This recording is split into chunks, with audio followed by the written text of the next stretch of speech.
Jingle bells, jingle all the way. Hi. Hey, how you doing? Merry Christmas. Oh, what fun it is to ride in On a one-horse open sleigh. Hey, jingle bells, jingle all the way. Oh, what fun it is to ride in a one-horse open sleigh. Hey, Merry Christmas, everyone. I mean, whatever. Happy holidays? Screw that. Merry Christmas. Hey, everybody. My non-sensitive friends. Welcome to another episode of the James Brown Podcast. I'm your host, Raj. And with him, as always... What is this? ...is this co-host, Spencer. How dare you interrupt this sacred intro? Fine, do it again. No. Okay. What's done is done. What is? What is? What? What is? What? It is what it is. I don't like Christmas. Why? I don't want to tell you. Because it's something that stems from my childhood. And the reason I didn't like it as a child is really dumb. But, okay, I'll tell you. So, when I was a kid, most of my free time went to watching TV. Cartoons, Nickelodeon shows, etc., etc. All of them would get canceled for Christmas specials and Christmas time. And that made me annoyed, because the Christmas specials are the same every single year. Yep. So, I hated them. It's always the same thing. And I'm like, no, I want to watch the new episode of whatever I watched. I don't know, SpongeBob. I don't want to watch this Christmas garbage. So now in the age of the internet where you can watch anything whenever, wherever, whenever you want without commercials, you're still mad about Christmas? I still don't like Christmas. You are a grudge keeper. But it's not because of the same reason. Now I just don't like Christmas because, though I didn't like Christmas as a kid, but I still, I was a kid, so I like getting presents. So I like Christmas in that regard. But now that I can buy stuff for my own, that's out of the window. I don't like getting presents, because here's the thing. Whatever you buy for me, I'm probably going to get something that's better. Yeah, for myself. Yeah. I have that big problem with everybody. They're like, what do you want for Christmas? I'm like, I don't want anything because I bought everything for myself already. Yeah. Right? I'm not going to wait for Christmas for Smash Bros. Exactly. I got to get good by Christmas when everyone has it off so I can beat them. Exactly. Speaking of Smash, there's a local tournament coming up. Did you see that on the group? I did not. It's, have you heard of the EXP bar? Yeah. Yeah. So they're hosting a tournament. I don't think I get very on far. January 18th. $10 cover, $5 entry into the tournament. First, second, and third get 60, 30, and 10% of the pot. So $15 to get in? Pretty much. Well, it's cover fee for a bar. What is a cover fee? It's a bar thing. I don't know. Doesn't make you any walk sense. into a bar, you pay a cover fee. It's like operating I've costs never had to and all do that. Stuff. Have you ever been to a bar? Yeah. I assume you had. I go to pubs a lot. Pubs are not bars. It's the same thing. They're not. I've gone to EXP a couple times too. I've never had to do that. You probably paid a cover fee. I've never paid a cover fee. Okay. I've been to bars like 3 times. You're talking to the guy who doesn't even drink, and I know about cover fees. I've never had to pay a cover fee. The one time somebody wanted money from me, I said no, and he let me in anyway. So you defied the cover fee system by being brown. That's impressive. The thing is... Okay, look, just because you've shut it down through pure stubbornness doesn't mean it doesn't exist. There was a time when I went downtown with my friends. They wanted to go... Or one friend... It was his friend's birthday, and she wanted to go clubbing. And I was like, all right, I'll go. Drop the beat, boy. So, I thought it was a myth that bouncers don't let guys in. It's not a myth. It actually does happen. So, the bouncer let the girls in, and there was me and my friend, and I was like... And then he wouldn't let us in. I was like, what do I do? Because I can't sneak by him. I'm not that small. And then some girls are, like, taking selfies, like, right next to him, and I go up to him, I'm like, so how often do you have to deal with this selfie garbage? He's like, all the time. I was like... Yeah, it's pretty awful, huh? He's like, yeah, sometimes they make me take the pictures. Like, oh, really? He's like, yeah. He's like, hey, my name's Steve. I'm like, yeah, my name's Raj. I'm like, can I get in? He's like, sure. I was like, oh, I nailed it. I'm like, can you let my friend John in too? Yeah, sure, he can get in. Smooth operator. So why do they stop you from getting in the clubs? Are they stereotyping, typecasting? They want a certain ratio of men to women. The ratio of women being higher. Why? That's just the way it is. Interesting. Yeah. See, I've never been to a club in my life, and I don't. There was another club I went to where it was the opposite, where they only let men in because there were so many women inside that the ratio was completely off, and like we need more men in here so no other women can get in. Interesting. Can I tell you, it's a really good feeling when I walk up in just my normal clothes and I look at all these girls in like super expensive dresses and they're stuck outside and I get to go in and I'm like, yeah. I'm not even gonna buy anything. I'm just here for the kids. I'm just here to hang out with my friends. That's the thing. It's expensive to be a girl, man. Also, clubs suck. I don't like them at all. They're really boring. Yeah, exactly. Yeah, they are really boring. And one of my friends from work is like, yeah, the other night we got totally high and hit on these married women and we totally like went way too far with them. And I'm like, So as a married man, how does that make you feel? I was like, check mark, never letting Janelle go to a club. And I was like, Janelle, there are many reasons why not to go to clubs. She's like, what are they? I'm like, I can't think of any right now. Oh, I can think of a few. Now I can. Men are horn dogs. It's true. And they expect women to be does caught in the truck lights. But there are women who want that. Yeah, my woman And does those not. kind of women go to clubs. And those kind of women get gangbanged even though they're married. Oh my god. Or I wasn't going, okay, I'm going to ignore that comment. I went to a club for my friend's birthday, and then I had another friend there, and she had a serious boyfriend at the time, right? They've been dating for a long time. So, like, we're talking, blah, blah, blah. This brown guy comes up, and he starts talking to her, and he starts hitting on her, and she says, oh, I have a boyfriend. He looks at her, scowls, calls her a slut, and moves on. Ah, That's like, it's complete opposite. do you even know? I don't think the word you're using means what you think it means. You need to get a dictionary for Yeah, him. get a dictionary. Speaking of dictionary, I heard today that the word literally has been defined as an intensifier as well as something that means it literally happened. So like, So the incorrect meaning is now a legitimate meaning. yeah, the two meanings are like contronyms now, so they totally contrast each other, but they're totally okay. Interesting. Yeah, it was on Reddit. It's literally interesting. Yeah. I wonder if I won that millionaire thing. Did you see that? No. Oh, you didn't see it? Well, What millionaire thing? it closed 4 minutes ago. And Oh yeah, no, I remember. The one, oh my god. You're like, hey, there's this thing. And I was like, I didn't say anything. I'm like, all right, that's cool. And then Ray, Ray, Ray's freaking Ray, he says, useless.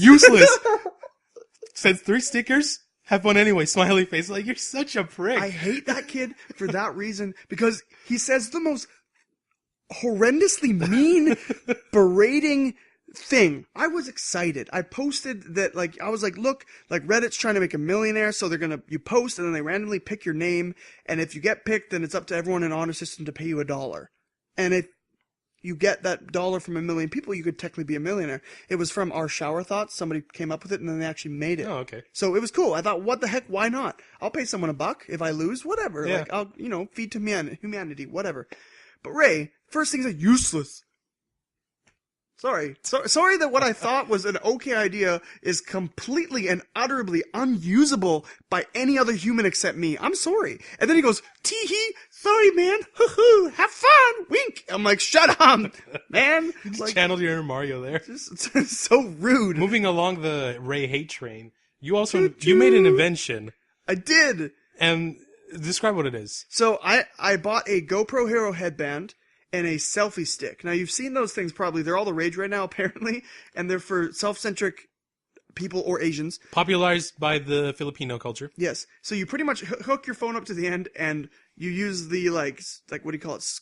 Something stereoscopic, I don't know. It's like this extending pole thing that people hit people with, like the cops or whatever. Anyways, so it extends to about 1.5 meters, and you can hold it out in front of you and use a remote to take a selfie from a large distance, so people think that you're not a loser and that you're with people, right? I was like, no. So with a screw that I found in the garage, I attached the selfie stick to the GoPro headband with some vectoring with a elastic band thing, and I can now on my head have my phone attached to a pole in front of my face so I can sit in my bed and watch anime without touching the phone or play emulators. See, this is absolutely ridiculous, but at the same time, it's ingenious. I think it's an ingenious idea. And then Ray... I used it all day yesterday. My wife is like, she's shocked, but she laughs because it's just so hilariously me. What did Ray say? I think he just... I can't remember, but I remember it being very rude. Something along the lines of, who cares? Yeah, just so offensive, or something probably useless. And then I said, oh my god, that's amazing. I sent you a bow. I was like, you're the only one who understands. Ray said, okay. That's it. Okay. That's all he said. And it's like this thing, it's like, it's amazing. It works really well, at least in my opinion. And I said, did you put a crappy filter on it? Because it looks like you did. Ugh, I gotta make it good for the fans, gross. If anybody wants to see it, I'll post the picture on our Twitter feed. That's if anybody asks. I don't really care to show anybody else if they want to. And it's not a picture of me wearing it. I'm sorry. It's just a picture of it on the table. But it worked amazingly. I beat a boss at Link to the Past today, which is really nice. Never played that game. Well, I tried getting an N64 emulator working last night, but it's not optimized for my 6 Plus, the big screen, so it feels like one corner. Oh. And I'm like, and I couldn't get my Wii U Pro to hook up properly, so it's this close. Back when I had the original Samsung Galaxy phone, I was playing through Final Fantasy VII. I could play an hour and then my phone would die. That was a battery killer. Yeah. It was so rough on my battery that if I plugged my phone in while it was charging, it wouldn't charge. It would still drain the battery. Oh my it would God. just drain it slower. Oh my gosh. It's like ridiculous. I think last night was my optimum for the setup. I was lying in my bed. I had the power attached to my phone, so it's out here, power's into the wall, headphones in my ears. So it's just like... Oh my God, the wires. I was like... They're like plugged into the Matrix. I was like, you know what I want? I'd rather have an Oculus Rift, put it on, that has me simulated sitting in front of a TV. You know what I mean? Like, I'd rather lay in my bed with the Oculus Rift on, plugged into a simulator that simulates me sitting on a couch, watching a TV, playing an emulator on that TV. That's what I want to simulate. Why don't you just move a TV into your bedroom? We completely Because you can't solve lay this down issue. when you're sitting on the couch. Mount it on the ceiling. That's so much work. The mount and the TV that would be permanently stuck to the room would cost less than the Oculus Rift. Probably, but I mean, it wouldn't be as cool. What do you mean? Oculus Rift severely trumps lying on my couch, I looking up at disagree. the ceiling with the TV on the ceiling. Or another easy solution is just use a projector. Or I could get out of my bed and sit on the couch. But I thought the entire issue was you want to stay in bed. I want to lay down, yeah. Look, man, I invented something and it works, and I think I'm going to leave it at this. It kind of leaves a little indent on my head. Like, do you see it? It's like an indent. No, I don't see it. Oh, good, it went away. Would have been bad. So I had a hermit weekend. Did you? I didn't actually mean to do it. It was kind of an accident where I went to bed at like 6 in the morning on Friday, and then I woke up at 6 p.m. on Saturday, and I was like, oh, I guess I'm not seeing daylight today. No, that's wrong. What? You just told me you slept for 36 hours straight. No, I didn't. You said, Did I I? went to bed at 6 a.m. on Friday and woke up at 6 p.m. on Saturday. I guess I was still for 36 hours then. You woke, no. No, listen. You, I slept 12 hours, didn't I? Is that how it works? 6 a.m. Yeah. to 6 a.m. No, 6 a.m. to 6 p.m. That's 32 hours. What? 6 a.m. in the morning Yeah. would be... It's 12 hours.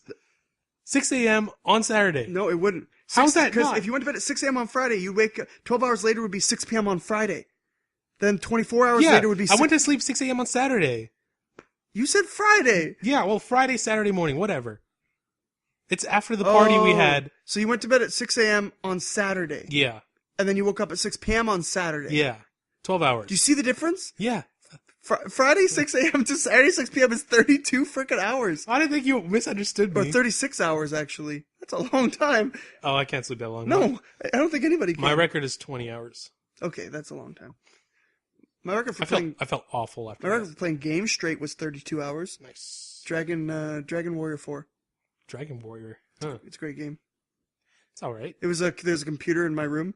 I was like, Mom, I'm sick. She never checked up on me. So we had a Smash Brothers party We did. on Friday. I hosted it. It was a lot of fun. I left my lightning cable here, by the way. I need to remember to take that back home. Yeah, I think I threw it out. What? I didn't. I'm kidding. It's somewhere. I would hope not. And I got some validation from you and the god that is your brother at Smash Brothers, where and I've been practicing, right, with Zero Suit Samus, and I think I got a lot better. But I only play by myself, so nobody actually tells me. And then Levi, who is unbelievably good at this game, just says, you got a lot better. And I was like, oh, it feels so good. Coming from you, it feels so good. So when someone who's that much better than you, like, recognizes your skill, it feels good, man. That's what I feel sometimes when you recognize the little plays that I do at League. I was like, I could keep playing. You're the only thing moving me forward, man. So during the Smash night, we had lots of different amounts of people playing. At first it was 4 people, then 5, and then when more people poured in, we had about 8 people at a time, which was a wonderful thing about Smash Brothers. 8 people at a time. 8 people Smash is It's awesome. a lot of fun. So what we did was we started doing the random things that made it fun. So we did Ditto battles, but on teams. So like one team would be completely Ganondorf, 4 people, and the other 4 people would be completely Fox or DDD or something. Our And- Ganondorfs were strong. Yeah. You were on the other team. Yeah. Yeah, we got wrecked. So you guys were Ganondorf, you kept winning, and the winner had to stay the person they were, and the loser had to switch to try to like counterpick them. It was a lot of fun. Then we did anyone pick your main, and then you spammed the A button on the team, and then when you stopped clicking it, whatever team color you were, and it ended up being usually a team of 3, a team of 2, and then like like a team of one and another, like whatever. It worked out that where one person got on the team by themselves or two people were on teams by themselves, and it was like That person usually win because nobody would attack no them. one would attack them because they felt bad or they'd hide or they'd be really good at turtling. Speaking of hiding, Oh my god. so Issa, he's my boss, respectable player. When he gets at you, he's a good player. But he has this technique that he learned from his brother. It's a shameful technique. It's called camping. He would run and hide in the midst of an 8-person battle, so much so that he would slip out of everyone's grasp until he was like the top 3, and then he would fight. I'm like, that's a dirty way to play. He said it best. He said, I may be a camper, but when you actually get to me, I know how to play the game. Yeah. And it's so frustrating because I'd go after him, but he kicked my ass. And like, why are you so good? You're a camper. One of my friends, so two of my friends had never played Smash since N64. That was Mike and Mike. The two mics. Oh, the two mics, okay. So Mike comes in, and I'm like, trying to teach him how to play quickly, and I'm like, so using your shield blade, he's like, shield? I don't shield. And I'm like, whoa, are you serious? And he's like, dude, I don't shield. And the entire time he played, I never saw him shield once, nor did he know how to grab either. And he's like, he told me that he's like, you know how many freaking times I got thrown off the stage by you? That was magical. Can you teach me? And I was like, wait, I grabbed you and then pressed the other direction and you died. He's like, I can't even believe it. How do you counter that? I was like, N64 is so far from here, man. So far from here.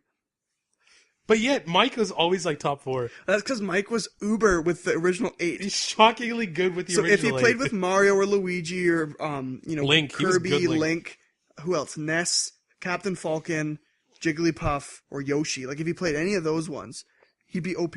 But anybody else, he's like, I don't know what I'm doing. He was a pretty good Charizard though he spammed his right and left B a lot. I mean, that's what you got to do. But I love this game. I don't think I thought that my video game age was over because I, for the past years, have been picking up a game and dropping it within a week, trying to play it, then dropping it. I just couldn't get my attention grabbed, but I've been playing Smash like every day since it came out in November, which is good for me. I play it 2 or 3 times a week, but I play it in long stretches. Yeah. When I play it, I play for like 5 to 9 hours. You know who's the one who keeps me most playing? Janelle. Really? Every time we have a moment, she'll turn the game on. Goes, are you playing with me? If not, I'm playing one-on-one online for Glory. And I'm like...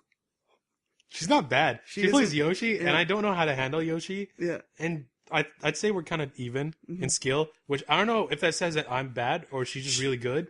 I don't know how she learned so quick. She's been playing for probably 3 weeks, I'd say. Probably 2, max. And she's the best at timing how to land aerial attacks on people on the ground, but she just cannot fathom, like, she'll focus really hard on her character and one other, but she doesn't have the ability to range out and see what, like, say, like, what Captain Falcon's doing, Ganondorf. She'll attack Ganondorf, but Captain Falcon's totally out of her mind. Oh, so she has tunnel vision, is what Yeah, you're saying. she has tunnel vision. And she's working on it. I feel like I could beat her. You probably could. I feel like I could beat her if I play Samus. Samus. I've learned a lot from your brother. When I watch him play Samus, and then he would mirror me. Your brother loves to mirror people. It's the ultimate insult. But it doesn't insult me because he's so much better than me. Every time he mirrors me, I'm like, you can do that? How'd you do that? You gotta teach me. I want to learn. No, I'm bitter. Like, I play online and I'm just angry. But your brother, he's like, he saw me go, I insta-lock Peach, right? So he locks in Peach too, and I was like, this prick. So I took my cursor and I hovered over Xerath Samus and I waited for everybody to choose their characters. And I quickly, BA start, random stage. He's like, wait, what? You're not Peach anymore? I was like, no, get wrecked, Levi. And then I owned him. He's like, I can't play Peach unless you play Peach. Well, because he figures out what you do and then does it better. He's brutal and it hurts. It does hurt. Today, at 1:30, I'm picking Janelle up and I've tricked her, like totally swindled her. She has no idea what we're doing today. What does she think you're doing? She thinks we're hanging out all day doing nothing. Okay, are you actually not hanging out? Nope, not at all.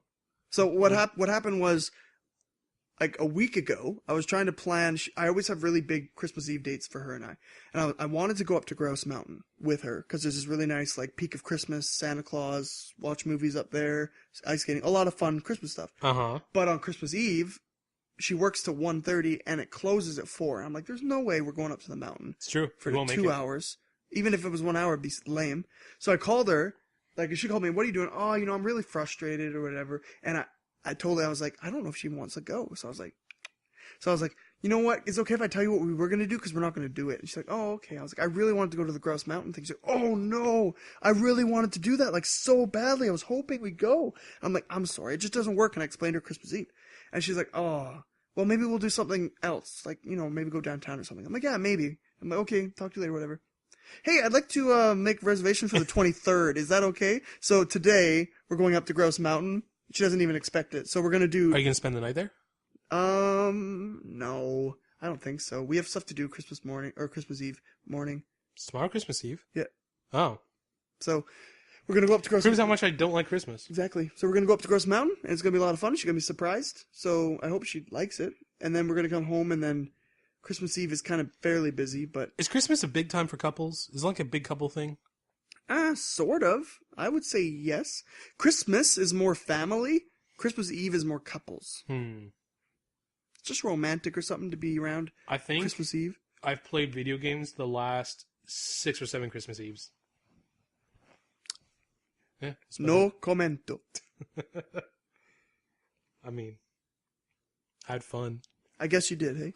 I had fun alone is all. Yeah, you did. QQ. Oh. Well, I mean, I use my left hand on my right, Spencer. What are you, like a southpaw? Yeah. What? Oh, speaking of Southpaws, I caught up to Ippo, the anime.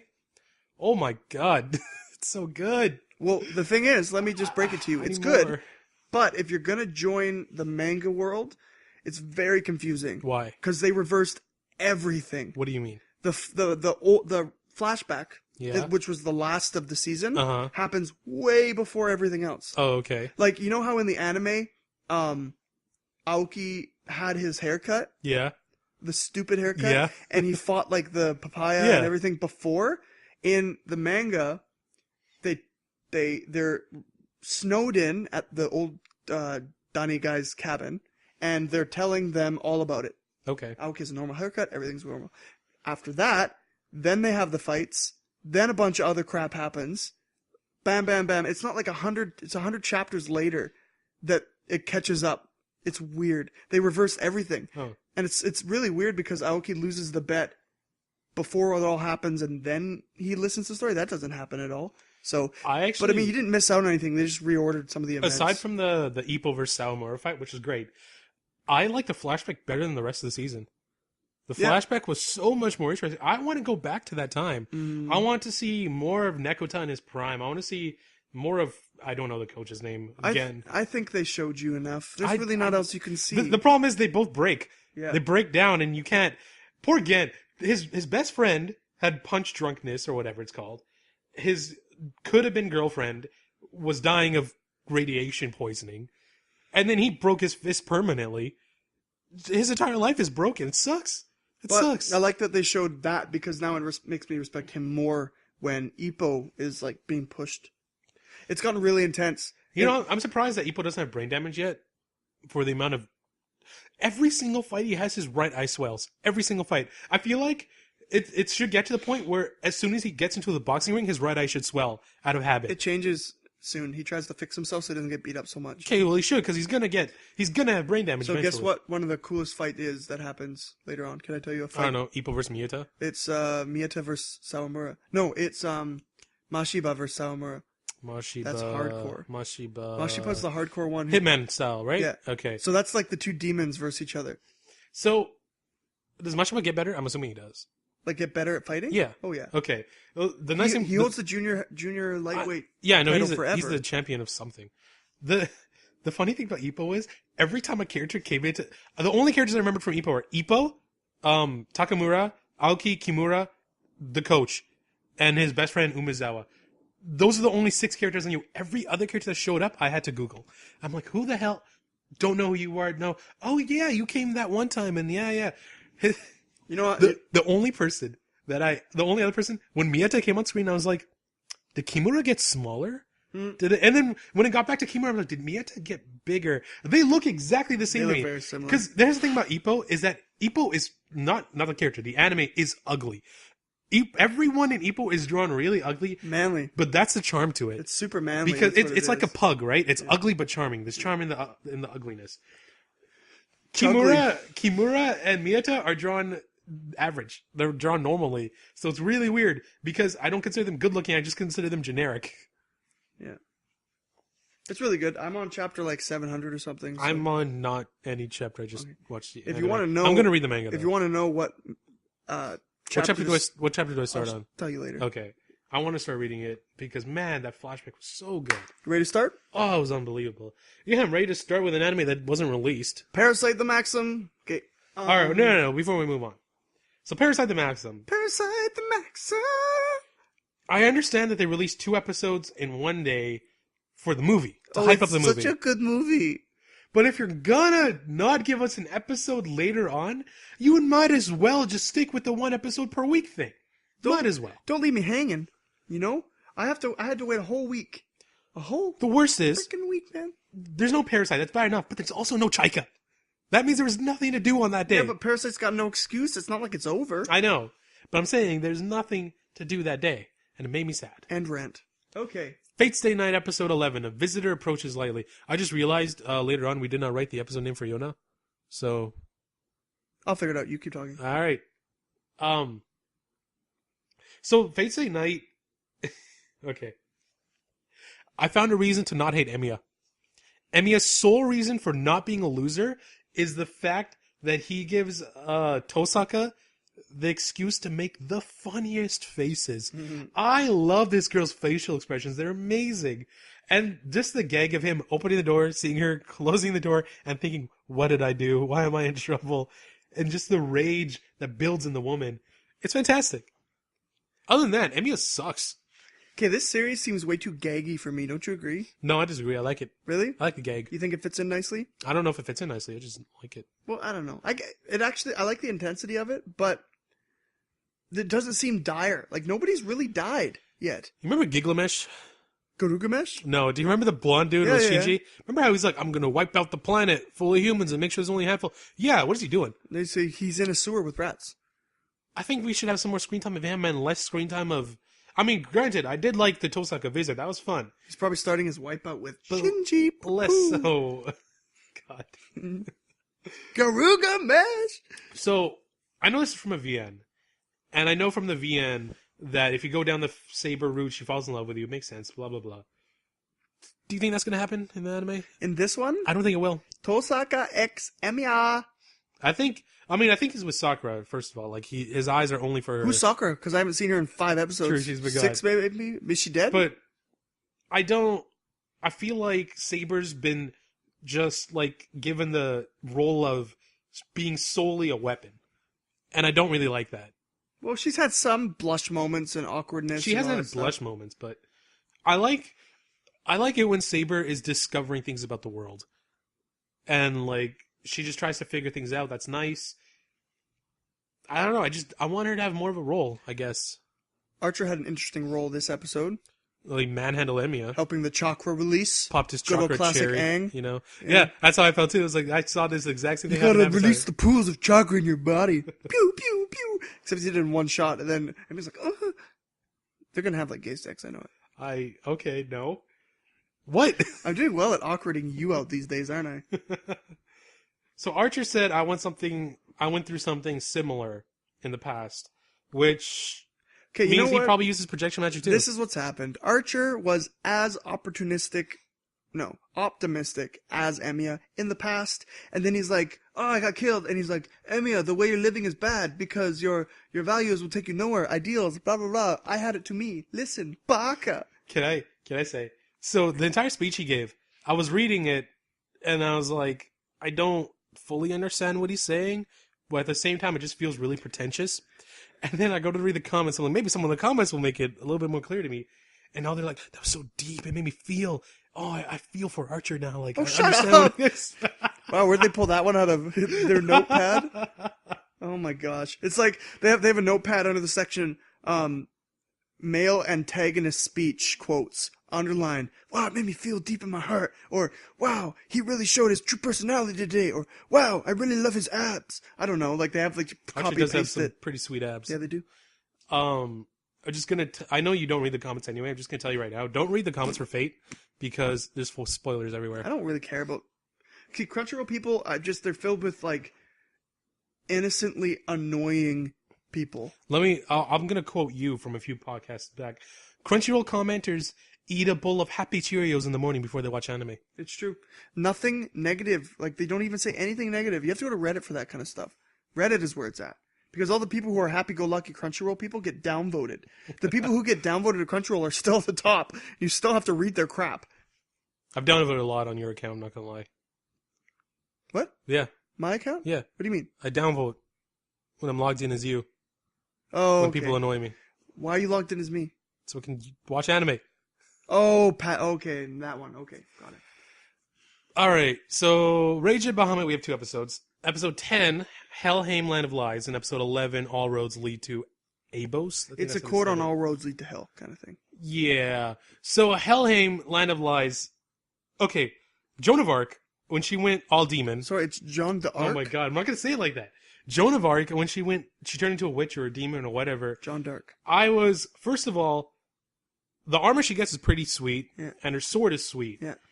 And then I was like, and then she starts killing people, and I'm just like, I like this Joan of Arc so much better. Yeah. She's so much cooler. Can we please keep this one? So, do you think the god that said we don't care about you, gods don't care about you, was that a real god or No. was that a projection? It's a fake. It's a fake. Yeah. Fake by the creepy dude. But you know when Michael was falling and and then they had a makeout session or whatever, he did say that they did screw up a little. Is Michael a woman or a man in this Michael's a series? man. Are you sure? Man, It's really hard to tell. man. Voice of a woman. No, sorry. Voice acted by a woman, but with a manly voice, with the jaw of a man, but the body of a woman. He's supposed to be a It's man. super confusing. He's supposed to be a very beautiful man, I guess. It's not what I call beautiful. It's what I call it. Transvestite? That's what I was going to say, but it might be a little offensive to some people. He looks like a tranny. Choo choo. Anyways, so in this episode, we did get our favorite quote, Favaro! Multiple times. Every time. Oh my god. Okay, did I miss something? Because at the end of Helheim, Land of Lies, in the beginning of All Roads Lead to Abos, it was like, let me join you, I'm a demon. Like, did I miss, was there an ending scene? Yeah, after okay. credits. I was like, After the what credits, he turns into a demon. Okay, I was like, what the heck is going on? I assumed as much, but... So, Amira's not a kid. She's a clone. Which, I mean, that's a twist. Yeah, that was weird. I like it. That was a good twist. And that whole scene with the mom, it made me feel... Oh, it was sad when she Yeah. hugs her and then And she's like... she says her name. She's like, she'll know if I hug him, right? And Favaro's like, yeah. The lies are all run out. So, okay, mom burns away. That was sad. Yeah. Amira gets, like, transformed, nakedified, and then She balled transforms up. into the ball of the super key, transcendent key. And then we go to Land of Lies. I mean, all roads. But why did Favaro choose to be a demon? He didn't. But he said, let me join you. Yeah, it was a trick. He pulled out his crossbow to shoot the guy in the face. At the end. Yeah, and then he got owned. Oh. Basically what happened is the guy's like, here, drink this, turn into a demon. Favreau's like, okay. He pulls out his crossbow. The guy punches Favreau in the gut. He's like, I know all your tricks, Favreau. This is really gross. He opens Favreau's mouth, takes the bottle in his tongue, and then plunges his tongue into Favreau's throat. So he rapes him with his tongue. And then that turns Favreau into a demon. It was super gross. And then Kaiser's like, what do I do now? I feel like I would have gotten a lot more out of this episode if I watched the end. So I scanned to the end of All Roads Lead to Abos, and there's nothing. Except there's take it to the nothing. maximum! With a totally irrelevant picture of how happy That's everyone true. was. Also, the nice thing, you don't watch you never watched the preview, right? I did. You did? Yeah. Did the creepy guy singing "My Destiny"? Oh my god. That was hilarious. We hate that song. I hate This that song is- song almost like the song is It's a terrible. Tender Rain. Okay, so in the last, like, All Roads Lead to Abos, I was finally getting back to enjoying My the series true for how ridiculous it is. intentions. Like, Oh yeah, these last episodes are fantastic. like Rita flying on the chariot, chucking her arm, kept bouncing off the duck, like that kind of, like, I fully expected it to go in her mouth. I was like, yeah, it would go there. Nope. Stupid duck. Rita's like so angry. Rita's the best girl. Disagree, but all right. What, Jeanne d'Arc? Oh yeah, no, evil John Dark. Sorry, good John Dark is useless to me. Okay. I like them bad girls. Okay, so John Dark got new armor when she went evil. Yep. Why didn't Favreau get anything? He just got eyes. Because he got horns. Did he? Yeah, I his didn't hair notice turned that. into horns. Oh, okay. Yeah, it did. On top of his afro. It's stupid. So dumb. Okay, so everyone was like, I made the mistake of reading the comments on Kiss Anime, which aren't as bad. There's comments on Kiss Anime. Yeah. Today I learned. So Favreau was like, no, Kaiser was like, Favreau, shoots him in the chest. And I was like, That wouldn't kill him. He's a demon. everyone's like, I totally expected him to do the exact same thing Michael did to Jeanne d'Arc. Which is what? Kiss him?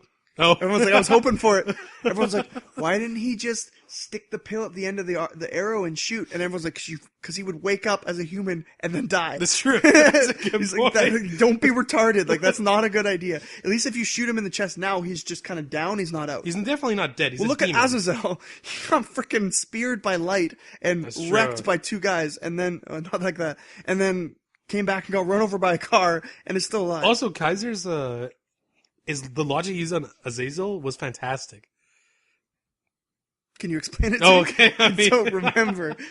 Where he said, as Azazel said, we'll settle this eventually. He Oh said, yeah, this logic. or I'll settle it with you later. He's like, if there's no world, that means we won against you forever. You lost to humans forever. Yeah. So help us. Then he falls for the fourth time. No, this was the third time. He and he falls a says lot. It. He even Oh says crap! it. Third time falling. Gets caught up in. How the heck did he fall?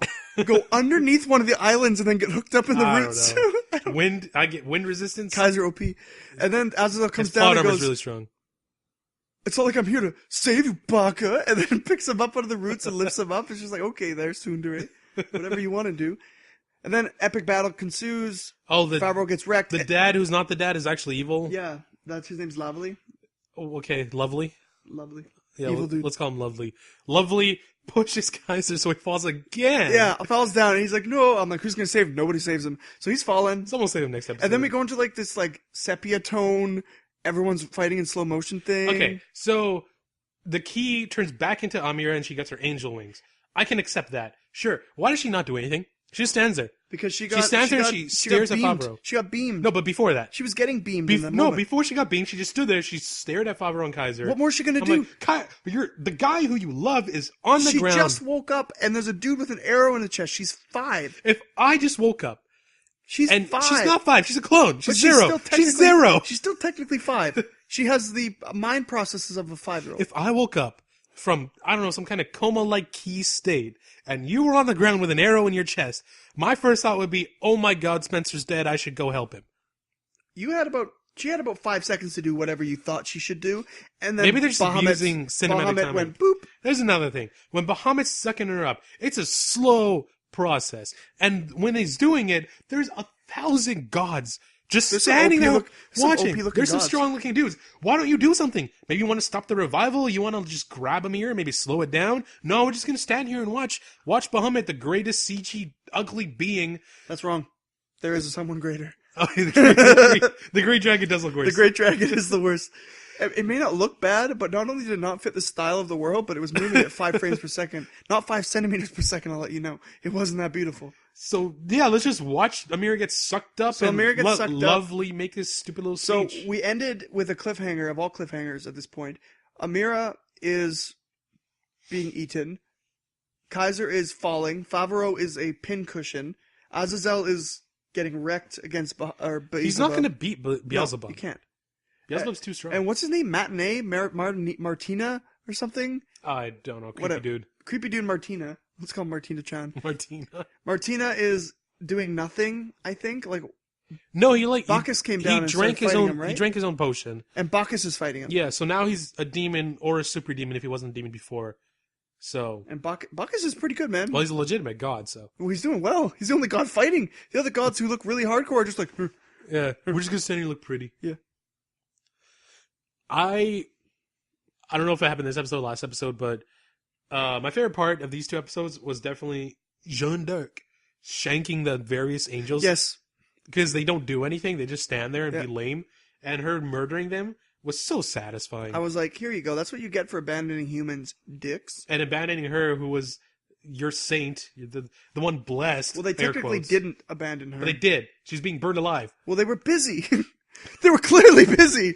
I mean, they maybe. I mean, Okay, wait. 3 of them got killed, right? Mm-hmm. When with 2 of them dead, the barrier still held up, which means at least one of them could have left to save her life. That's true. But no, we're just gonna. Okay, this doesn't make sense either. He's still sealed before he sucks up Amira. How does he roar? How does a stone statue roar? It's a guttural thing. You don't really have to move your mouth. Listen. Oh, see, I didn't move my. Didn't, theory. I didn't even have to edit it. It wasn't even peaking. See, theory proven wrong. Thank you. And how does he suck? please. How does he use any of his magic when he's the statue? He's too OP for me. It's stupid. Bahamut Bahamut's dumb. 2 overkill. I don't like him. Log Horizon episode 12, The Gold Seven of Deadly Acuna. Oh, Sins. sorry. The 7 Deadly Sins, episodes 11 and 12. The Sentiment of Many Years and Terrifying Canon. So, in the sentiment of many years, the title pretty much is talking about Bon versus Meliodas. Oh my god, that What a fight was fight. fantastic. Like, That's the best one of the series so far. Except the thing is, Meliodas cannot win unless he goes Demon Saiyan. That's what I'm... Like, I quote that. What are you wrong with your arm? Oh, I have a cut on my arm, just realized. That's nice. Not really, but alright. It's healed a while ago. I guess. Anyway, so unless he goes Demon Saiyan, then he can't do anything. Demon Saiyan. And he goes... He riddled Well, it's not Bon that with he holes. can't do anything. It's just that this demon form is significantly stronger. Well, it was an unfair matchup. And Bon just stole his power. Like, that's Bon's so just OP. a sponge. Like, oh yeah, I'm OP now. Super strong. That's so OP. He's like, yeah, that's speed, that's straight. Oh, it's all mine. Yeah, that's cheating. And not only, like, Bon had that before. Now he's what do you call it, undead? That's so cheap. He's such a cheap person. Like, He's really strong. like, even That is crap, because he can't die, first of all. even when So Jericho, no matter how much you hurt him, he'll revive. And then second of all, if you're stronger than him, he's just going to take your power. yeah, but Meliodas won full counter beast mode, Demon Saiyan. Oh my god, the demon is... Oh my god, so cool. So apparently, he wasn't even using his full demon power, but that's later. So we're having a tournament currently to get Diane's giant warhammer thing. Yep. And it gets revealed that Meliodas didn't take out that town, and the old GG was like, He's framed, basically. yeah. So the old guy was like, "Oh, I'm so happy," and he left the match. And then we ended. This is pretty much what happened. Yeah, we ended... Diana beat Hauser. Okay, so I was wondering why I liked Hauser so much, because I don't care about his power, I don't really care about him. But every time he opened his mouth, I was like, man, I really like this character. And then I realized it's because he's voiced by the same dude who voices Kisei from Kuroko, which is why I like him. Because every time I hear his voice, I'm like, oh, Kisei, man, I like Kisei a lot. Yeah. So, Kisei, man, Kuroko, just come back to me, I need you. Well, Hauser's OP. So, well, not OP, but he's beginning to understand. He's in love with Deanne. Well, yeah, but he's also beginning to understand that the 7 deadly sins are not deadly. I mean, they are deadly, but they're not evil. Yeah, they're not sinning. Yeah. They didn't commit any sin. I mean, they kill a lot, but hey. So we get Veronica, the loser sister, looking with what's his name, Griamore, her buff, tall, giant friend. They're running around trying to find Elizabeth.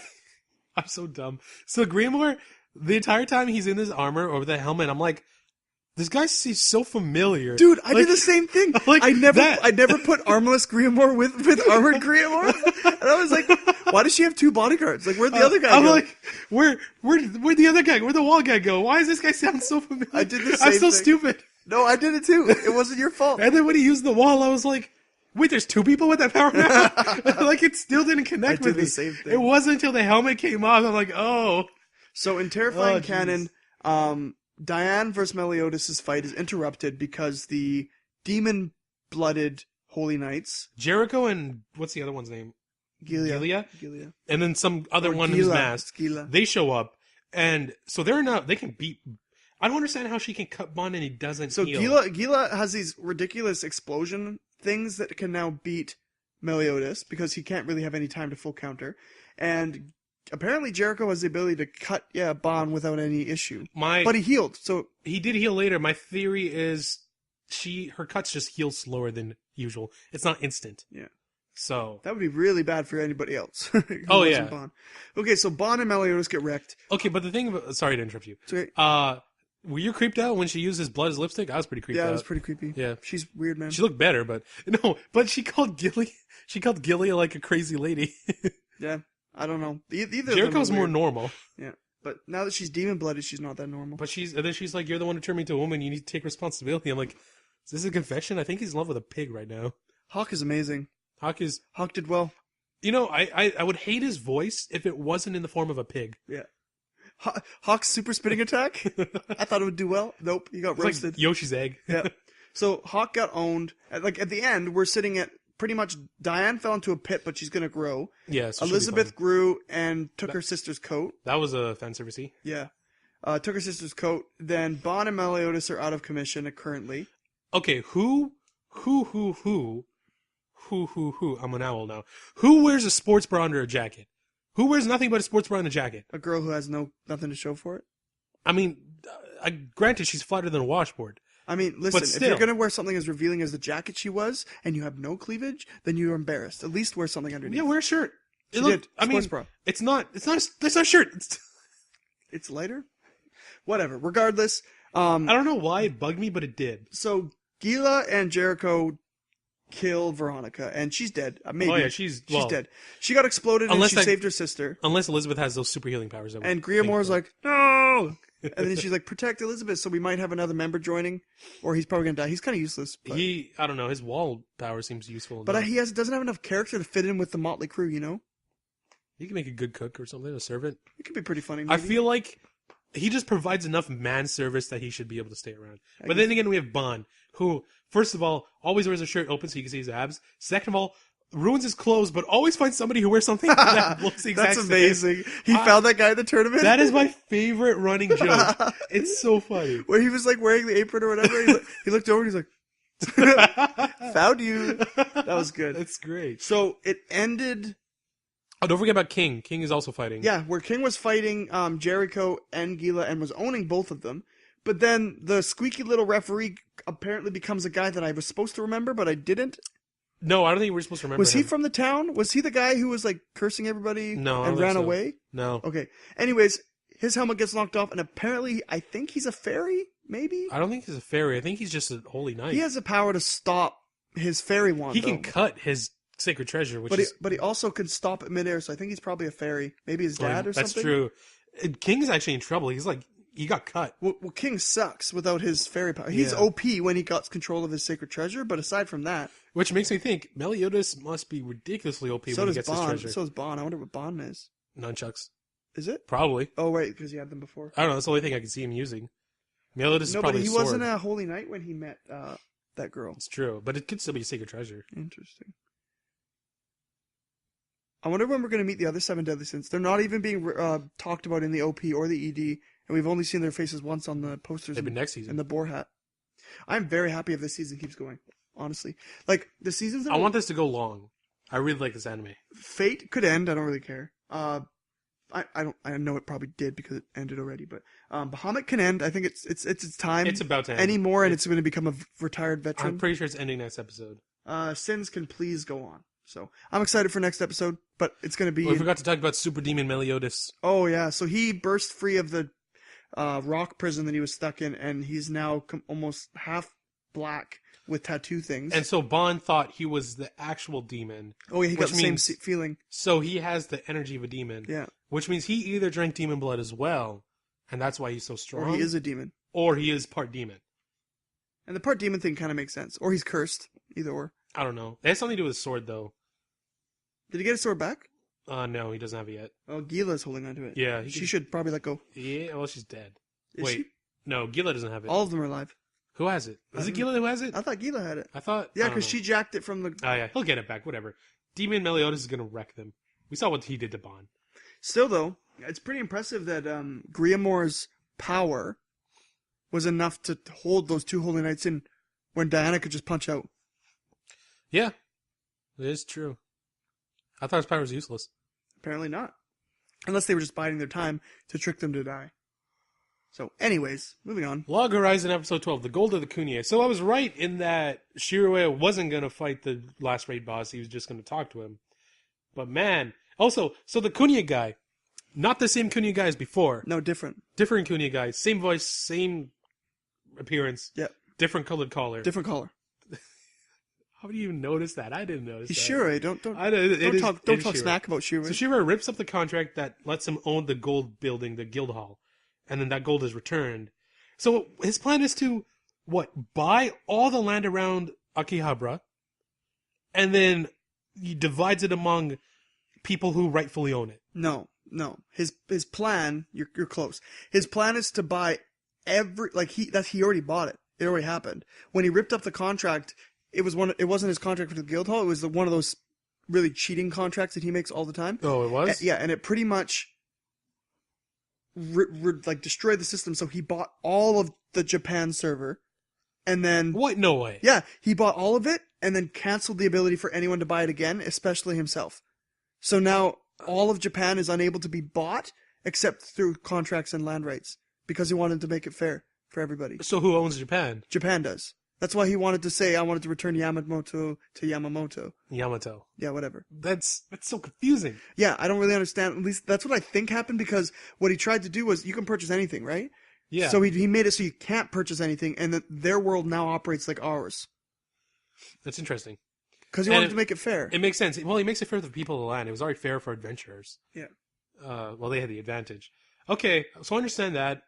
I do like how Demikos is noticeably happier. Yeah. Now that he has Shio's respect, I guess. Yeah. And even his wife is like, you look good. And I like how Shiro is like, I took away what made him a man. Like, they kind of over-dramatized it a little bit. Oh, they definitely over-dramatized it, but still, But it makes sense. When you someone doesn't call you by your name, that it's really kind of annoying. disrespect is not really nice. And when you get that respect from somebody, even if you hate them, whatever. So they have a lot of cheesy filler in this episode where it's like, we love you and will you be my friend? They reveal Tetra's secret. Yeah, he's a boy. Is that what you were trying to tell me? Yeah. Yeah, okay. So That's a Tetra, payoff. That's so funny. but he's going to be a girl because But he is a girl. Yeah, but he's going to start. He's a boy, but he is a girl. He's going to start being a girl, like for real though. And then I hope this anime is going to address what I think. Will he fall in love with men or women? I want to know. But I don't know what his sexual preference is first. I want to know if your sexual preference changes. You know what? When they told me that he was a boy, I was shocked, and then I went, oh yeah. He is so over the top with his sexuality that it's what I would be if I was a girl too. Anybody who is stuck having to be a cross-dressing cute idol would totally do that as well. So, dude, you know what was best about this episode was that Minori got freaking wrecked. How so? Shiori walks in, goes, hey everybody, and then him and Akatsuki have their own moment for like 5 minutes, and Minori's in the background with this like face that looks like she's so angry. But him and Akatsuki, the only one he ever said I was home to was Akatsuki. And she like grabbed his arm and she hit behind him. He's like, Akatsuki, I'm home. And then Minori's in the background going.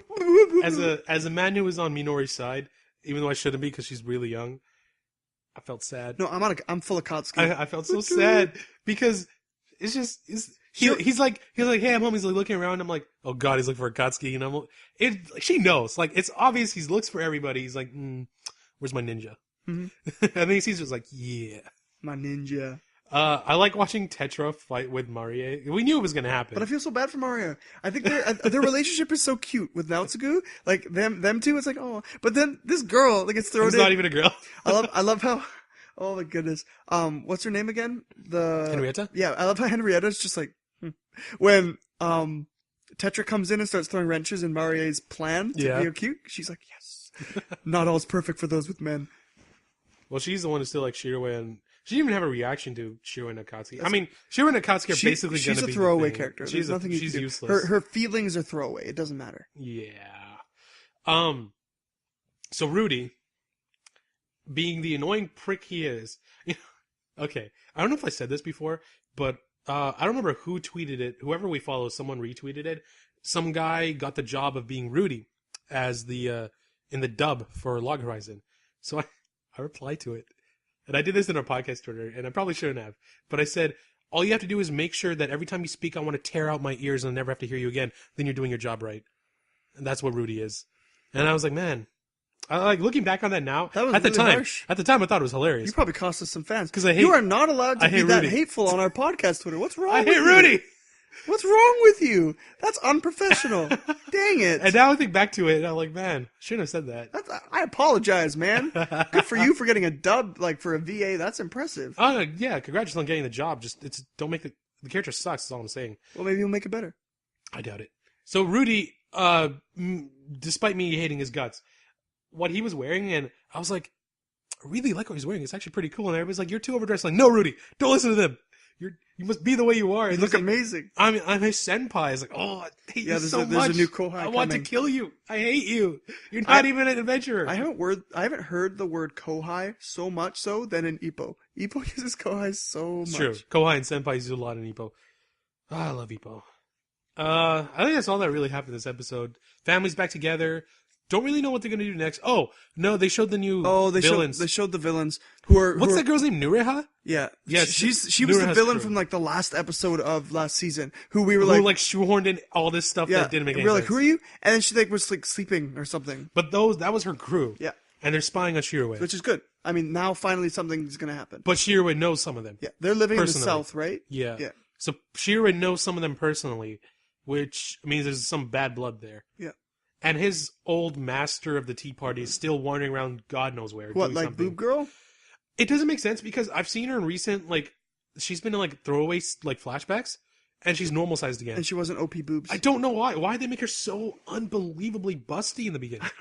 Yeah, that was, we were like jaw dropped, not because we were attracted, but because we were flabbergasted. We were shocked and disgusted. It was like It was Poodle Jiggly heaven. so cartoonishly disproportionate that it was just gross. That was about it. I liked her character before that. But I'm looking forward to where it's going. I wasn't too like I liked the raid arc, I really did, but now that's over, I liked it a lot. I don't want to go back to the simple days. I want some more action. Give me more action, please. Like, what the heck happened to Krusty? Oh yeah, I completely forgot about him. So did everybody else. We should apparently. probably Krusty's figure gone. that out. Jeez. Should get on that. Yeah, gotta please. Also, Lane Esther's been doing absolutely nothing again, and the guy she loves has disappeared. So there's that. Also, how long does it take to kill goblins? I mean, come on, you're OP. And what about flavor text? I want to see more flavor text flesh out. Yeah. Don't drop so many bombs and then leave us hanging. Shira's gonna be like, "Hey, Minori, can you be an apprentice for a blacksmith?" She's like, "Sure." Okay, can you change my staff to say, "Oh, let me rule the world"? Okay, thanks. Well, no, Shira's going to write a contract that goes, flavor text doesn't matter anymore. He could do that. The contracts and flavor text are like the two most OP things. Yeah. Well, I guess if you figured out the system, you figured out the system then, hey? Sword Art Online, episode 24, Mother's Rosario. Is this the end? So Zekin's dead. Is this the finale, though? It's either the end of the series. It's absolutely the end of the season. So it's either going to go on to another arc, which is apparently called the Underworld arc, or it ends here, and then that they'll save that for another year or something. That'd be good. Please end it. I don't know. Okay, I struggled really hard to watch this episode because I was like, I don't want to support Sword Art Online anymore. I just don't want to. But I'm like, you know what? I owe it to myself to finish it. And so I did, and I had the feels, but it was mixed in with, who the heck's that? Who's that? Who's that? Oh, it's Yuki, and who are you? Nori? Who? And then that was it. There's a bunch of flashbacks from people from the Elf arc in season 1. Which I didn't watch. You did watch the Elf arc. Oh, okay, yes, okay. I just don't remember them. That's because it was garbage. Yeah. We hated it. Okay, the one thing I have to ask you. Yeah. Who the frick is the guy with the name that they dropped at the end? And everyone's like, and I was like, who's this guy? That's the guy who invented Sword Art. Oh, he was the guy who died at the end of Sword Art? The person they mentioned at the end was the person who helped. There's two guys. There's a guy who built the machine, and that's the name that was dropped, the original VR headset. And then there's the guy who made Sword Art Online, the game. And he's the guy who they found in the world, right? The guy in the world is the guy who made the game. The guy whose name they dropped is the guy who made the VR machine. Oh, so there's two guys. And Yeah. when would I have known this?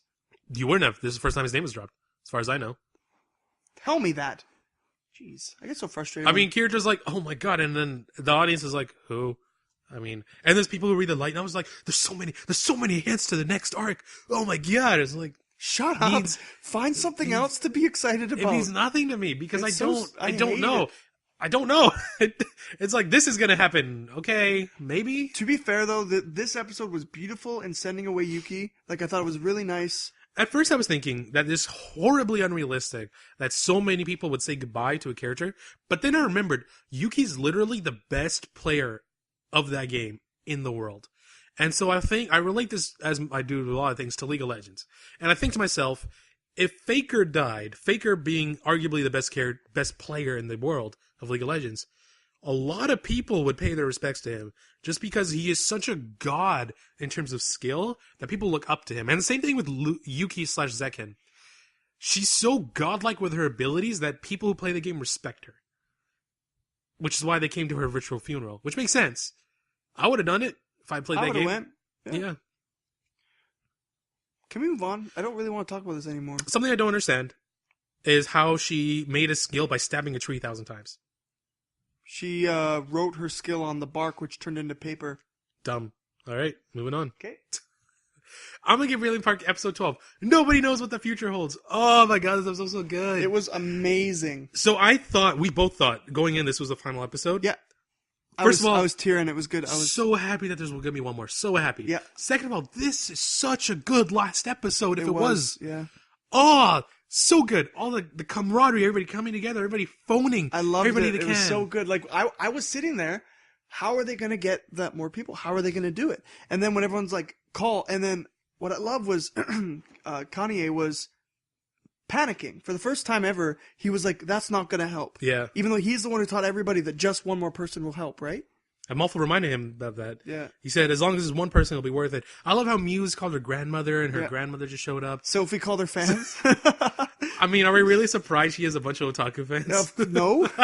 Right? And then all her Twitter followers came, and it was pretty funny. That was nice. I'm glad when they it got tied to the that end, in. I was like seriously thinking like, who the crap is going to come? Like I figured his sister would come in and bring like some work friends. Yeah. But the ending was so it was good. So perfect. The kids. And then they hold these suits and like, you can't run from this. Yeah. It has to happen. There's a girl. They run after her. So they hit it, and then the mums came, and I was like, 500,003. Interesting number, but it was good. It's good. So they got it, and then they dropped the bomb that the blonde guy is the wizard who did it. Which makes sense. Okay, and then he runs, and I'm like, okay. And Wizard's kind of a bitch, not gonna lie. I legitimately thought that she had reset, honestly. I mean, we had no reason not to think she would. Yeah. I was thinking that maybe they go for a fairy tale-esque, he kisses her and her memories will stay, but it wouldn't make too much sense because she kissed him in the beginning of the series, and that didn't do anything for her. So now they're sitting there, and apparently all of the fun they had produces enough animus to make her well. It's because what the tree does, from my understanding, is the tree absorbs animus, and then when it blooms, each petal holds a crap ton of animus in itself. So basically, let's just say it takes a bunch of animus and the release is double. So they got enough fun to bloom the double tree, and that flowed animus into her, which countered the animus draining magic. So she's back at normal. Now, is it counted forever, or are they going to have to do this every year? Every year they're going to have to do this. They have so to she meet. still has that curse on her. They have to meet this quota every year, otherwise she's going to reset. Interesting. Meaning, instead of losing 1 year, she could lose 5 or 6 if they screw up eventually. Yeah, that's true. Because you go 10 years through and then you screw up, you lost 10 years, you're back to normal. Yeah. That's... Well, unless they take care of the wizard. Now, is this the last episode of the next one, or are they going to keep going? Next episode's the last one. You sure? Yep.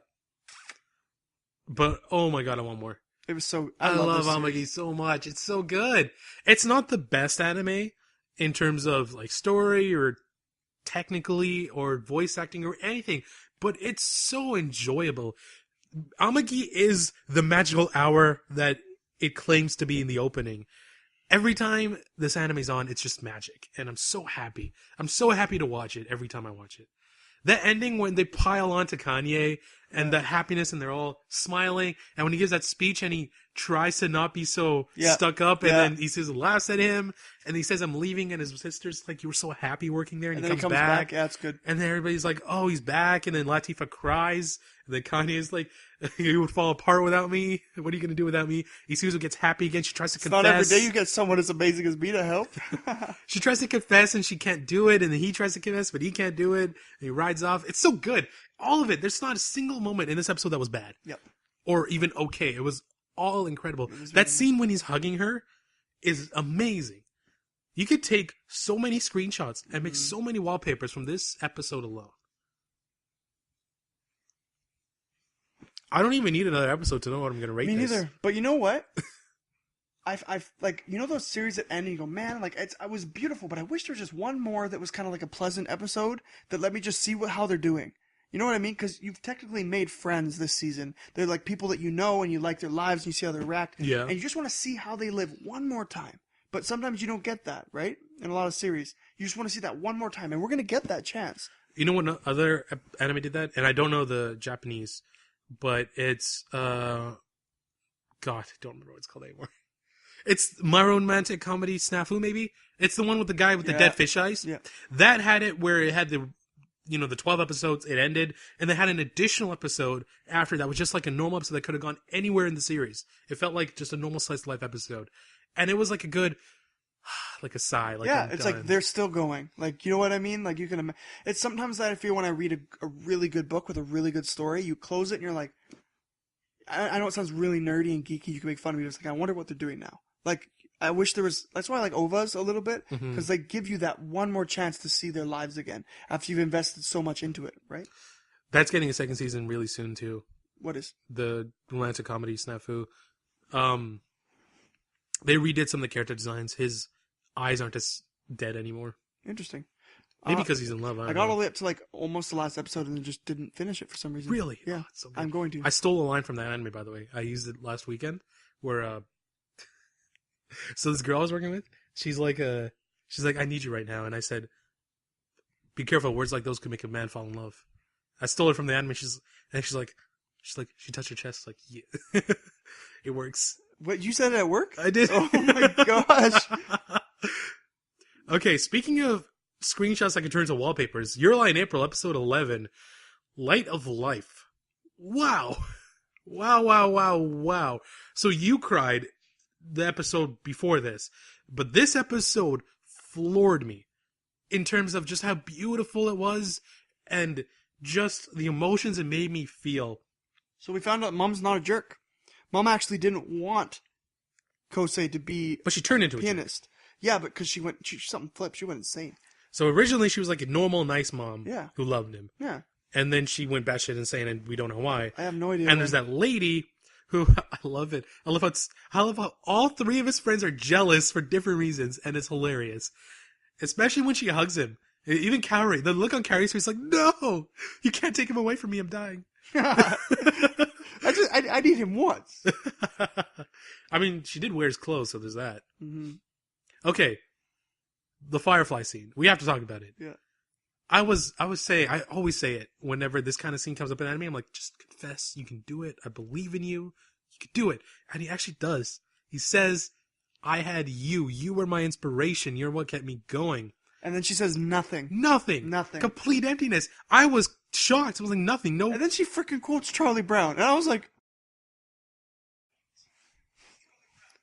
jeez, man. Like, that's my childhood.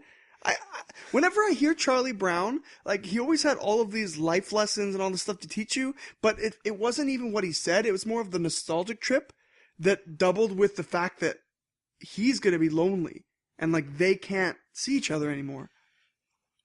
I've never heard Charlie Brown. First of all, I've never heard Charlie Brown quoted, but I've never heard Charlie Brown referenced or quoted in a way that was meant to, like, related to death. What did you say? I won't always be around here to help you. I won't always be here to help you. Feels really bad, man. And then just as she said that, the light went out on the Firefly and she closed her hand. I'm like, this is real. This is happening. I thought you said this was a 24 episode series. It is. What are they doing dropping this kind of stuff in episode 11? Oh, we already know she's going to die. Okay, so does she know that he's in love with her? I'm assuming he does. She does. I mean, even the piano teacher said, look, like, you were crying out to somebody that I love you.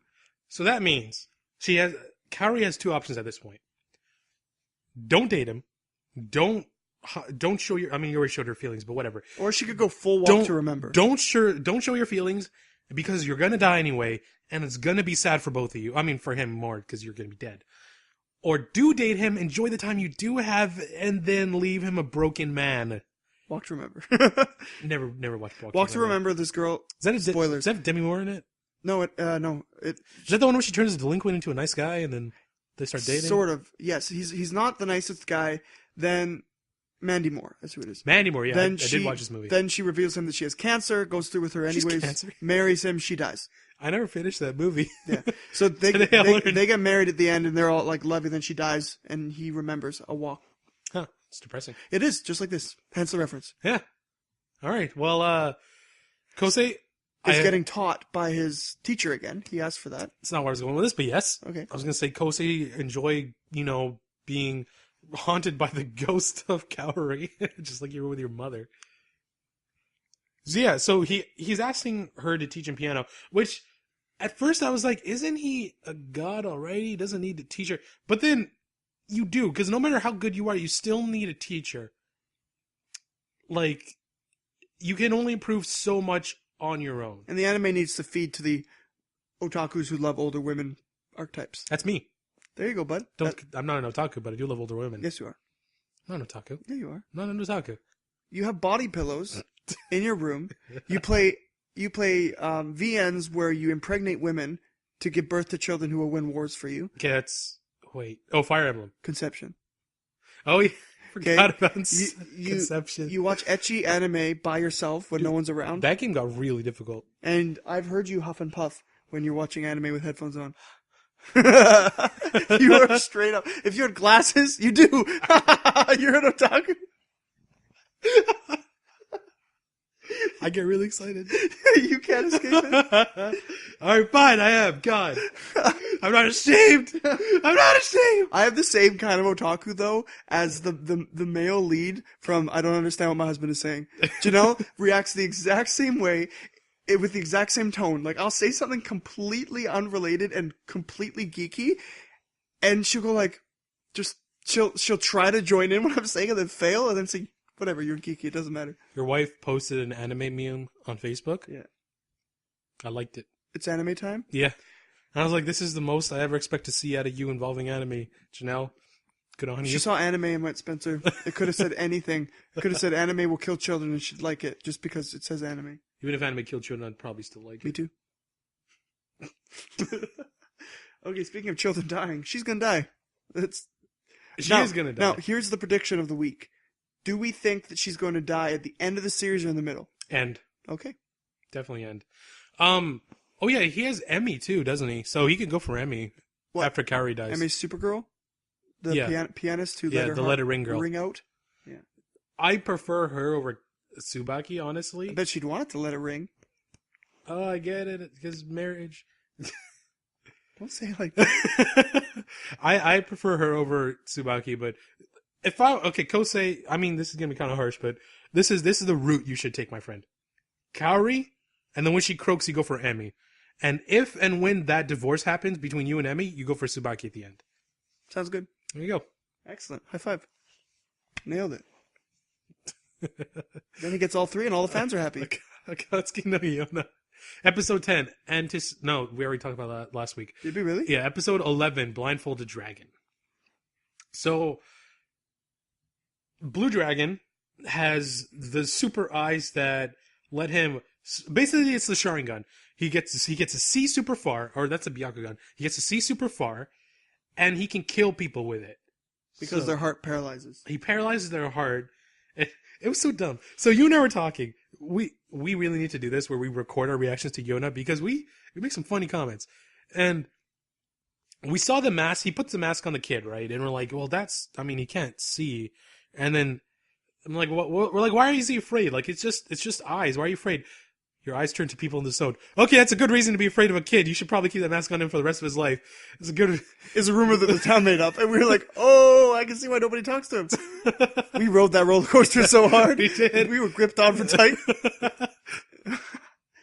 So we find out that, I really like that they addressed this, that there's a town that didn't view, the dragon as such a saint as Gija's. Okay, what's going on with Crunchy? Yeah, the translation changed from Kija, Ki-J-A, to Gija, G-I-J-A, no dash. Yeah. So anyways, Kijiji, okay? Kijiji had a wonderful life. Is that a website to sell textbooks? Yeah. It's a website that sells things. They try to be like eBay and Amazon, doesn't work. They showed up to my school and they're like, if you sell your textbook here, I was like, I use Craigslist. They're like, oh. That was the end of that. Wow. So Kija is a saint in his town, but Blue Guy is not. Apparently he's a demon. He's Naruto. This is a Naruto episode. This is the first episode of Naruto. Basically. He's hated by his town, and then he's like, he has a previous Blue Dragon, by the way, I really like the previous Blue Dragon, other than the fact that his name is Blue. Lazy writing. Aomine? I mean, but Kuroko has like that theme. This one doesn't. It's a blue dragon. That's a freaking theme if I've ever heard one. Shut up. So, I forgot where I was going with this. What was I talking about? You liked Owl? Blue Dragon. Oh yeah, I like Owl. And no, there's something else. I was talking about something else. Something. I bet women like Owl. About... Ow! Ow! So, something about Naruto. Oh yeah. Okay. So, Naruto made friends after he killed a bunch of bad guys and protected the village. Ao does that all the time and people still hate him. That's bull. That's complete crap. Because they're afraid of the rumor. Dumb. He saves your asses over and over and over. And then you're just like, he doesn't talk to him. He's a dragon. Ew. Well, did you see that town though? Like I went full Sylvester Stallone there. Sorry. They're completely like locked in their traditions. They're very similar to the Gurren Lagann town that they stumble upon, where we find the most hateable character on the planet. Yeah. Yeah, his town is very similar to this one, where they're locked in by traditions of like a hierarchy of an elder that really tells everybody else what to do, and there's a scapegoat who just gets beat up on the whole time. So, I mean, I understand it, but I mean, flashing forward before we find out about Blue Dragon's past is she needs to really be careful about it. Yona, she got raped almost. So she gets confused, or she gets drawn in by this squirrel. The squirrel's pretty cute, I get that, sure. And then, do you notice how the first name she calls is Hawk? Dat love. Other than that, Yeah, poor so this Geisha. guy's leading her by the hand. I was like, I don't think this anime is gonna go down the rape route, but we'll see where this is going. And then he starts leading her down some stairs. Like, all right, we're going full rape here. Let's just somebody save her, He please. wants to take that mask off, if you know what I mean. He wasn't wearing a mask. I know. So the town has a tradition, apparently, They're lying. of everyone wearing masks because If you're not married. if you're not married, because they're trying to hide his eyes and not look like they have someone to hide. Yeah. So Which is a smart way to do it, albeit creepy. Okay, so here's what I do as a blue dragon to gain some respect, first of all. Bandits are coming, right? You can see they're coming. You tell the village they're coming. Villager's like, you should go fight him. You sit on your ass and say no. Oh, sorry, you want me to kill them? Why don't you start treating me with respect? Maybe then I'll do something. By the way, my mask is starting to get itchy. You want to take it off and look me in the eye? I wouldn't do that. It's I dumb. thought you were gonna say lick me. Lick me in the eye. That's my fetish. I thought you were gonna say something else. It's not my fetish. Want to take my mask off and lick my nuts? That's what I thought you were gonna say. Something you would say. Speaking of nuts, I forgot how much penis humor there is in Ippo, and I kind of missed it So much. because, penis has stopped being funny when I turned 14, but for some reason, in Ippo it's hilarious. And there's that one shower scene with Brian Hawk or whatever. By the way, hilarious name. Takamara. And then the comments. The crunchy comments shown through, they're like, it's so weird for a shower scene in Ippo without a penis joke. I'm like, it's true. It's so true. All the penis jokes. There's too many. Or like he grabs it with two hands and it's like, woo! Oh yeah, Ippo's like huge in that anime, Yeah, isn't he? Forgot about apparently. that. Like, yeah, but Also, when Brian, God, when he's fighting Takamura and he just says, Jesus! That Japanese accent. I couldn't handle it. I had to pause the video because I was laughing so hard. that fight was so satisfying when Brian went down, though. So satisfying. I thought it was one of the weaker fights of the series, actually. The fight against... Don't remember the guy's name. The next one, the blonde one? No. Wait. Is Brian Hawk the creepy dude? Yeah. Okay, I meant the other dude, Eagle. Oh, yeah, okay. The fight against Eagle was kind of lame. Yeah. The fight against Brian Hawk was amazing. Yes. Oh yeah, that was one of the best fights in the series. Oh boy. It's so funny. The next fight that Takamura does, Yeah. one punch. Really? Yeah. Is it for a weight class? It's for something. I don't know what it is, but it's just, that's it. It's like, oh, okay, I guess this guy ain't no Brian Hawk. Okay. It's the Ipa podcast. So with Yona, we got this huge, like 18-minute long backdrop into the Blue Dragon's life, which I think is nice because now we know him. it was okay, but I don't nothing like. happened. Yeah. I really would have There's that. rathered that to save this episode for next week when we could have marathoned it with the next one, so I wasn't so bored. Like I feel like nothing happened. The issue is I really liked Owl, but he's dead, and now I'm just stuck with a little kid who's in the body of an adult now. Yeah, but he's cool. He's gonna be. Is cool. he? He's gonna be cool. He hasn't done anything. He's got gentle and warm hands.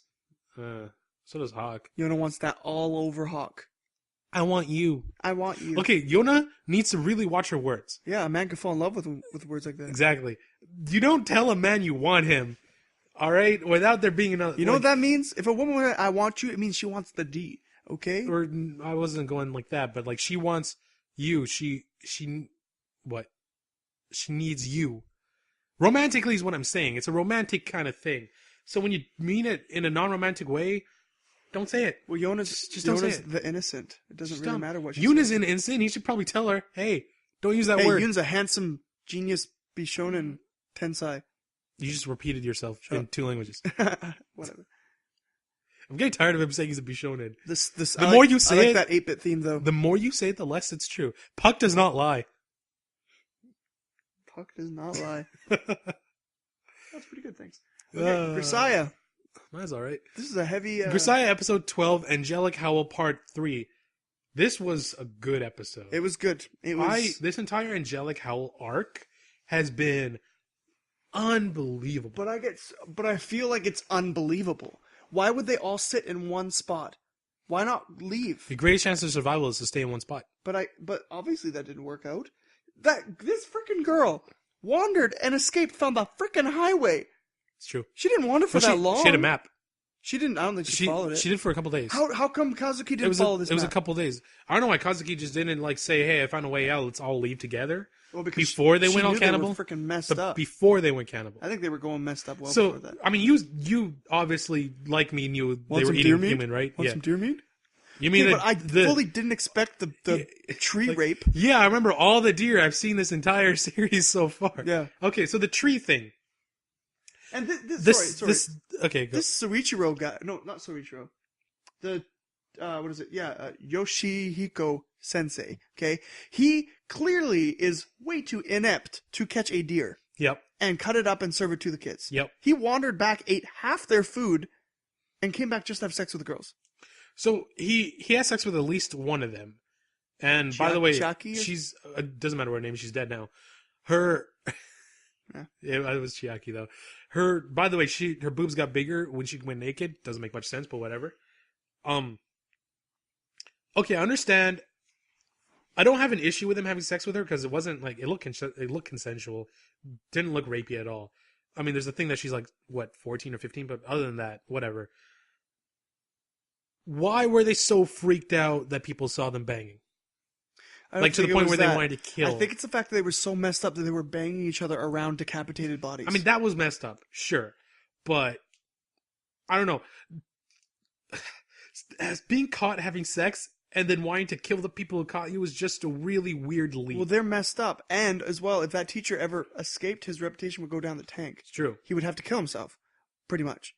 Like, what else? Like, Japanese people are very serious about that kind of stuff. How do you feel about the cannibalism?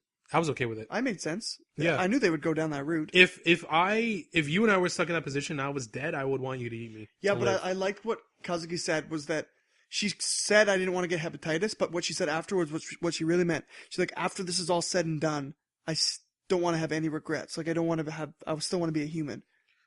I think eating another human really messes you up. You played Last of Us. That was messed up. I don't know. I don't think it would mess you up that badly. I think it would. I would never do it. I would only do it if I had to live to do it. I think it takes away your humanity a little bit. I disagree. It depends on the situation. If you eat humans for the fun of it, that's seriously. But the way the girls died was really sad. Like, all of them just started like foaming at the mouth, and it was really dark. Well, some of them died of disease. That made sense. It was really dark, though. It was like I was trying to eat food, couldn't eat the food. One girl hung herself. I have a stomach of iron. Didn't make a difference to me. It was really gross. I was like, man, that deer meat that's not actually deer meat doesn't look all that bad. When she escaped and started eating the cabbage or whatever, and then it totally made sense. I understand now why she's at the school. Is because she got ostracized because everyone thought that she ate everybody else to live. Yeah. And everyone was like, wow, you're messed up. But at the end, when they referenced the carrots to the people, I was like, that's so nasty. It's pretty good. I mean, it's smart. Like, she chopped smart. all the girls up so that you couldn't really tell. And then her head was never found, so she might be alive. She might be. But the thing I don't understand about this, it's the same as Ippo. You know, like, I kind of hold the faith that his dad's still alive. You know what I mean? Do you? I get really? this. But holding the faith that this girl's alive, why would she not come out and see her brother after like 10 years? Yeah, why would she not escape? That's the thing. If she's alive, what's she doing and why is she hiding?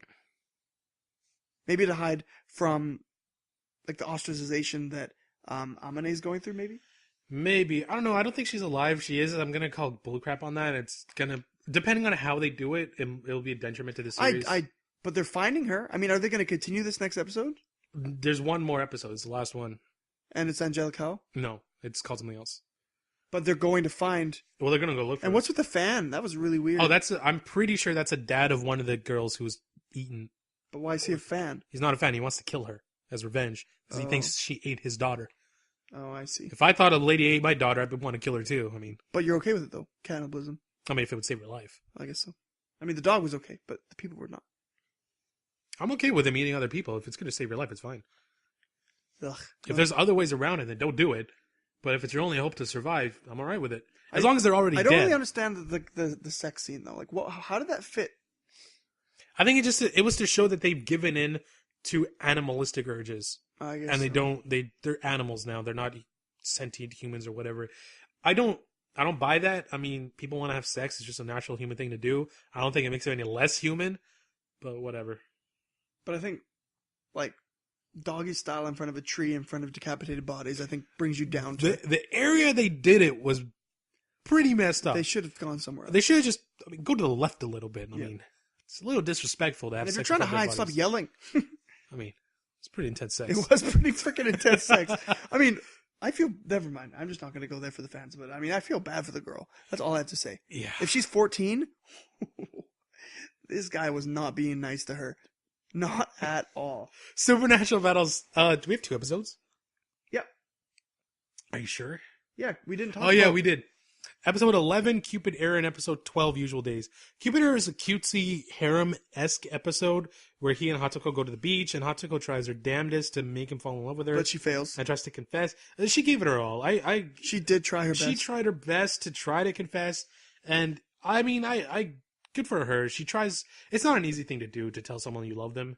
Well, because you're worried about the consequences of the friendship afterwards in the aftermath. She's in a really tight group of girls and Ando, and she knows exactly the area that she stands. Like, she knows that Tomio likes him, loves him. Yeah. Maybe she knows that Sayumi does. I don't know. She probably does. She knows that Chifu does, but it doesn't matter to anybody. Chifu's not even in the question. Well, she's too young, unless, you get a teacher nearby. Ooh, dead bodies around? Oh, okay. Anybody? Okay. All right, then. Just get a bus crash and Chifu's all game, I guess. Basically, nothing really happens in this episode other than... So, Beach, we get closer.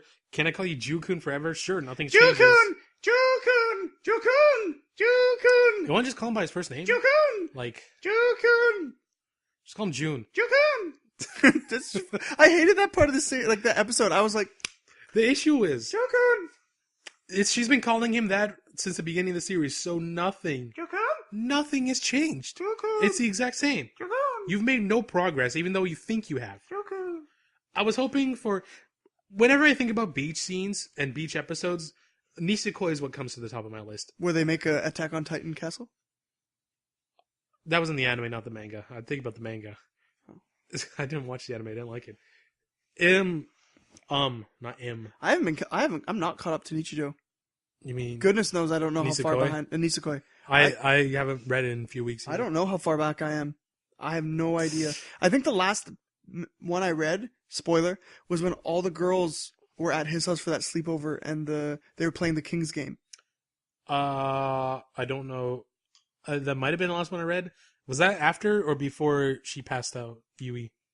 Why did she pass out? Okay, so it's before she passed out. She overworks herself and passes out. Oh. So, Okay, yeah, that's the last chapter I How do read. you do that? How do you Overwork overwork yourself? yourself and pass out? I don't know. I'm too lazy. Mean, it's a classic thing in like anime series where the mom does it and like Ippo's mom did it and everything. But it's like, I mean, I've worked hard in university, really hard, pulled a bunch of overnighters, but I've never passed out. I fainted once. It's a weird, I had a nosebleed once. It's a weird. It's not even close. I had a nosebleed. Like I worked so hard and was so tired that I got a nosebleed. It was actually not nice. It was in high school. I fainted and then I hit the lockers, and then hitting the lockers woke me up. It was weird. Why'd you faint? I don't know. I just did. Weird. First and only time it's ever happened to me. So that's Cupid error. And No, there's one more thing that happens in Cupid Error. At the end? Yeah, he takes Tomoyo out for a festival. Yeah. Oh, that was really cute. It was a really nice thing. He only took her. This is the second time. I mean, this is a date. This is a date. Yeah. It's the second time they've done it. It's pretty obvious that she would be his first choice of girl. And especially now that we know their backstory together and that she's the reason that he's still a Chuny. Yeah. She can only blame herself now. It's all her fault. Hey, guess what? What? Ando found a secret spot. And you don't have one. I knew you'd say that. I knew it. So yeah, they found a secret spot and she's all like... I'm just going to go out searching one day and look for his goddamn secret spot. You have to do that, though. That's the thing. Are you going to leave the house? I left the house to come here. You went from... My house can't be your secret spot. You have to stop on the way to go somewhere else. I don't know. I have a secret spot, I guess. Yeah, it's called your... No. A legitimate one. There's a forest beside the park. The Fleetwood Park? You're supposed to tell me. Why? It's supposed to be secret. You're supposed to tell it to your best friend and or girlfriend. Oh, please keep telling me. Just a small area in the forest. I got lost one day. I'll take my dog for a walk in the forest, and then I found this nice clearing. I don't know. Sounds nice. I stood there. I'm like, this is kind of nice. And then you left?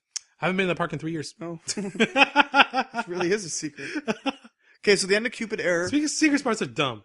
Okay, so we Cupid Air, all of a sudden the girl who can steal powers, I don't remember what her name is. Oh, Mirie. She probably has a first name, but whatever. So Mirie comes in and goes, "Oh, my arm." That's her first name. Is it? Yeah. Oh, I don't know what her last name is, but Mirie comes in and goes, "Oh, my arm's on fire." And Hatako's like, "Let me help you with water." Jacked. And then she goes, "Haha, flame attack." And then we go into the next episode. Usual Days, which is the final episode. And Chifuyu's like... She blocks it with the thing, the rock, that she summons out of Then nowhere. hers gets jacked. She steals the two most OP powers in their group, which is what you want to do. And then Ando ingeniously covers Tomoyo. Tomoyo stops time, gets them all out of there. That's a lot of work. Holy crap, that's a lot of work. That's a lot of people to carry. Yeah. Chifuyu is the easiest one to carry. Mm-hmm. So they pause. Ando's like, "I got a plan." And we're like, "Okay, Ando, you suck." And then they go to karaoke bar and everyone's like, "Are we taking this a little too seriously?" That's what I was thinking.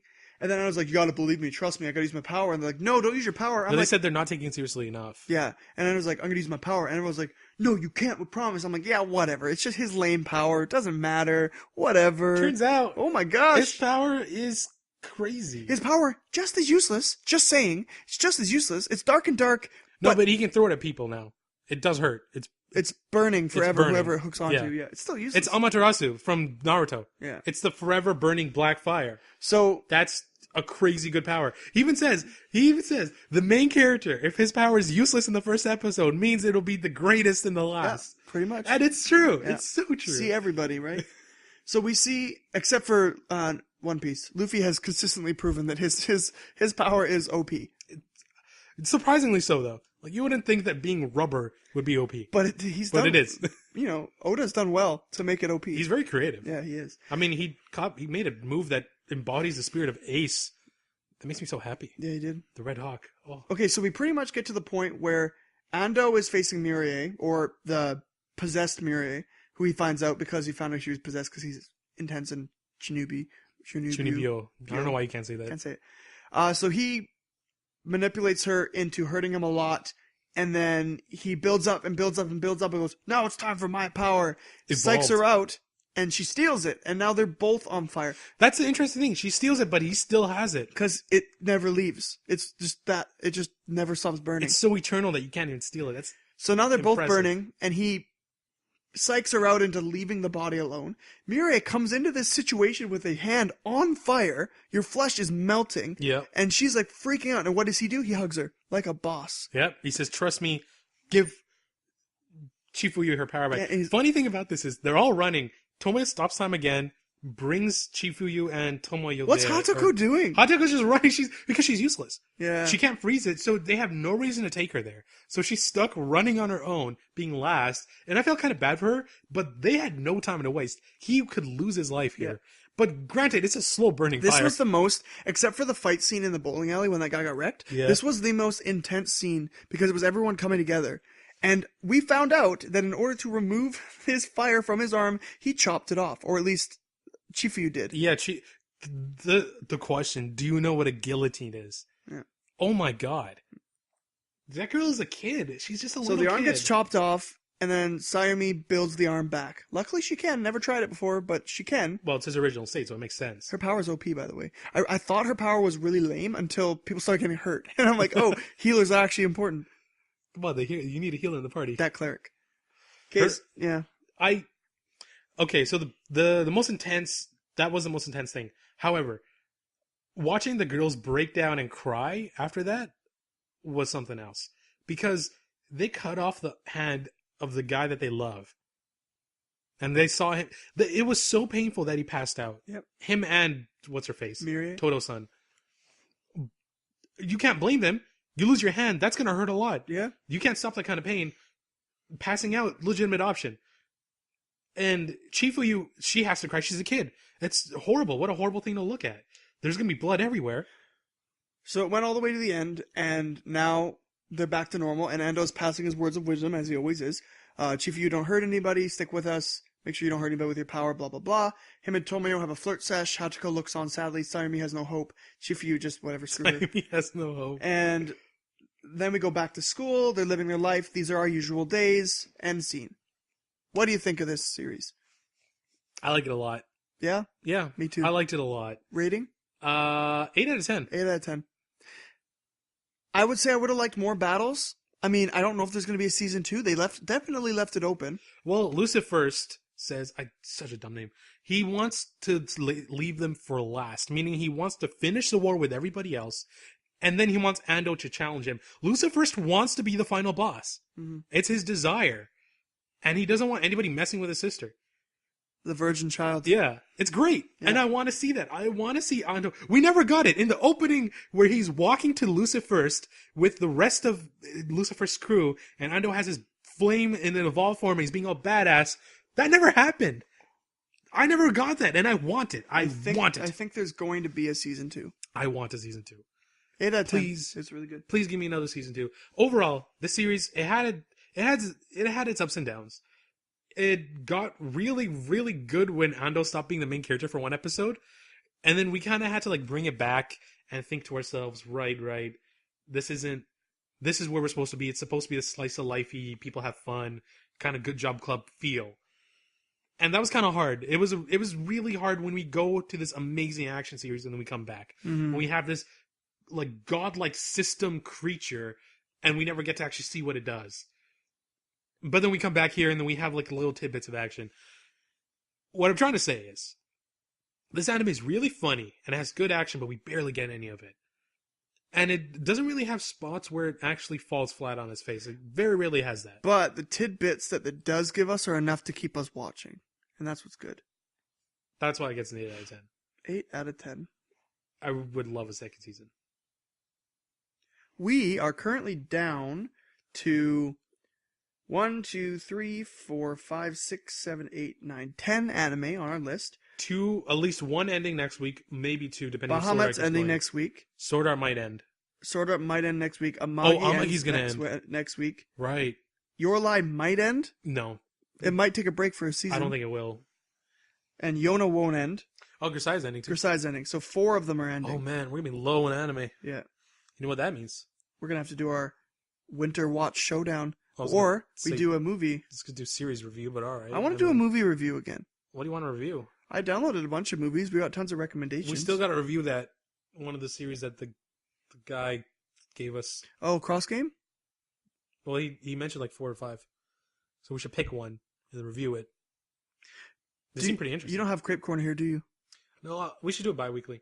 Every other week. Okay. Because we don't get enough questions for every week. Well, here, let me just scroll down Twitter for a bit. We got one. We got one question. And we answered it. Okay, so Brandon Vernon asked, do you think Supernatural Battles will get a second season? If so, how long do you think it will take? Well, probably a year and a half, honestly. Like, it was popular, but probably not that popular. And if you look at, like, guess what got announced for season 3? What? Working. Yep. Oh, man! July 2015. Yes, more working! Summer 2015, man. Oh, I'm excited. I'm excited, too. I'm gonna have to rewatch season 2. God, Season 2 jumped all over the place to a point where I got really confused. I know that that it ended where the main was trying to date, or was trying to get the girl who hates men to go out with him. Yeah. Yeah. That was season 1. That was season 1? Yeah. Oh, and season 2 is the girl who's escaping from her brother. Yeah. Okay. Yamada. I'll have to rewatch that. It's good. Okay. I like how I remember Yamada, but I don't remember the girl who's in love with the guy. Oh well. That's our one Crepe Corner question. No, it's the only one we got. From Luca Castle. Is otaku really such a bad term for anime? We talked about all these. For anime, manga, VN lovers, as the community seems to think it is. Well, Raj, as an otaku, what is your opinion? I'm a strong, independent otaku who needs no man. It's alright. I mean, the thing about otaku is that it has a bad connotation to it.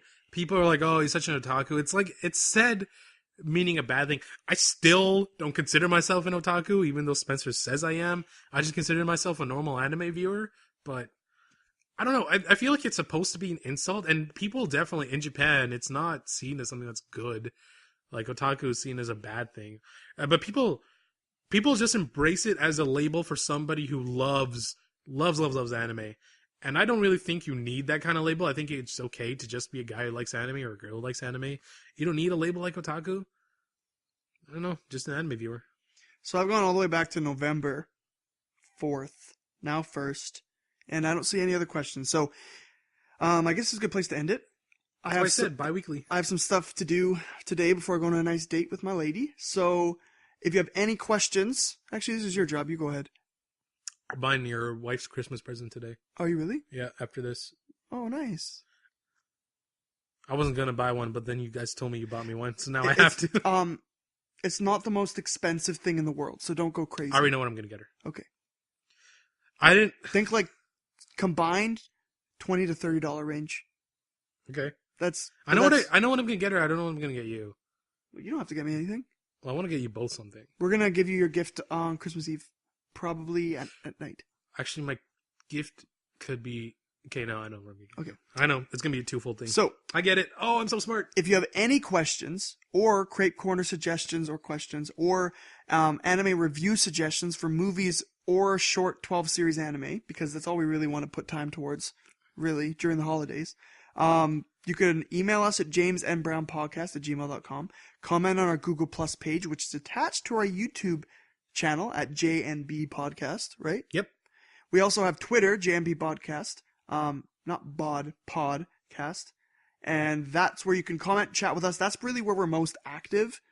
And feel free to like us on Podomatic and watch and comment on Podomatic as well. I think that's pretty much it. Nobody really uses comments on Podomatic. People listen to Podomatic, though. Well, it's where they go to download our thing, because it goes there first. Faster upload time than YouTube, so. Oh, and another last question for you before we sign off.